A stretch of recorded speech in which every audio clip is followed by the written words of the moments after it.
धन धन सतगुरु जी तेरा ही आसरा, धन धन सतगुरु जी तेरा ही आसरा। पूज्य गुरु जी का अनमोल वचन आपको सुनाते हैं जी।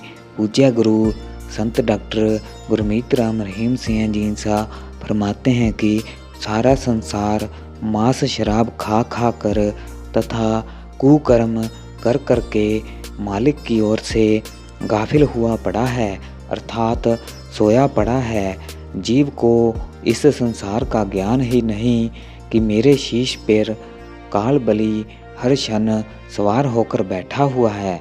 मांस खाने और शराब पीने से जीव की बुद्धि भ्रष्ट तथा मलिन और राक्षसों के समान हो जाती है। उसके अंदर से दया, दीनता, विचार शक्ति तथा शुद्ध विचार समाप्त हो जाते हैं। जब अच्छे अच्छे अर्थात शुभ गुणों में से इसके पास कुछ भी न रहा हो तो काल से बचने के विषय में यह क्या सोच सकता है? किस प्रकार से यह जन्म मरण के चक्कर से छुटकारा पा सकता है? संत महात्मा की संगत करनी कभी भी पसंद नहीं करता, बल्कि दिन रात खाने पीने में ही लगा रहता है। इसको पता नहीं कि किस समय काल ने झपट मारनी है और संसारिक रंगों में मस्त हुए को उठाकर ले जाना है। पूज्य गुरु जी फरमाते हैं कि जीव रूपी बगला संसार रूपी दरिया के किनारे पर बैठा हुआ कलोले कर रहा था। उस कलोले करते हुए जीव रूपी बगले को अचानक ही यमदूत रूपी बाज आ पड़े तो उसको सब कलोल व खेल भूल गए। जो बातें उसके मन में कभी याद नहीं आई थी वे बातें अकाल पुरुष ने पूरी कर दी।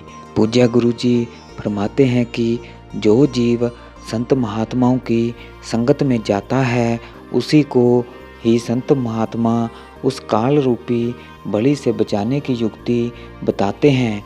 वह युक्ति नाम या शब्द की कमाई या शब्द धुन का सुनना ही है।